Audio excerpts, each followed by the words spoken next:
Donc ensuite, on va continuer et compliquer un petit peu le formulaire en y intégrant une question à choix unique, d'accord? Donc en fait, on va descendre, on va la mettre un petit peu en dessous ici, donc en dessous ici, la zone de texte multiligne.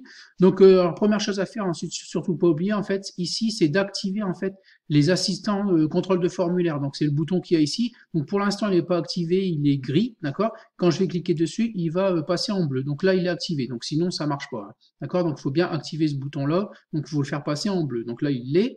Ensuite, tout simplement, on va créer ce qu'on appelle une zone de groupe, en fait, par question à choix unique. D'accord? Donc, à chaque fois que vous aurez une question à choix unique, il faudra en fait créer une zone de groupe qui se trouve ici. Donc, ici, c'est ce qu'on a ici. Voilà, donc vous cliquez dessus.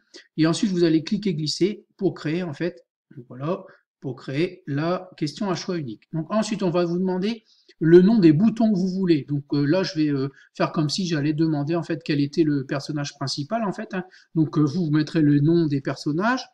Donc moi je mets personnage 1, voilà. Je l'ajoute, personnage 2.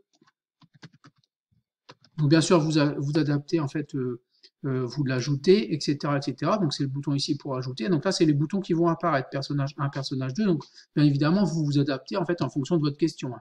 Donc ensuite vous cliquez sur suivant. Là, on vous demande, est-ce qu'on veut un bouton radio sélectionné par défaut? Donc vous mettez non, donc on ne veut pas qu'il y ait de bouton qui soit déjà cliqué par défaut quand on va charger le fichier. Donc on met non, d'accord? On clique sur suivant, ça embête pas, on s'embête pas, on clique sur suivant. Et ici, dans zone de groupe, en fait, ici, c'est ce qui va apparaître ici, on va mettre on va mettre la question, en fait. Donc quel est le personnage principal? Donc voilà.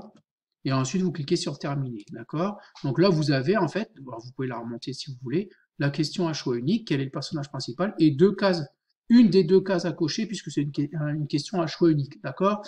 Donc vous pouvez, comme d'habitude, faire clic droit, contrôle, d'accord? Et aller régler, par exemple, ici, la police. Donc on va mettre, on avait mis comics en MS, il me semble bien, comics en MS en gras et 12, il me semble bien, voilà.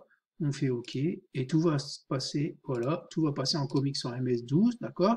Donc on va l'exporter un petit peu, donc je vais l'exporter, comme tout à l'heure, exporter vers un format PDF, voilà. Donc là je vais remplacer celui que j'avais exporté tout à l'heure, donc test PDF interactif, et on va regarder un petit peu ce que ça donne dans la question, dans la vidéo suivante.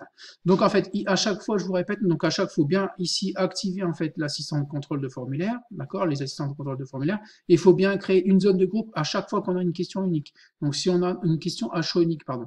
Si on a une autre question ici, il faut bien recréer ici une zone de groupe. Donc voilà pour les questions à choix unique.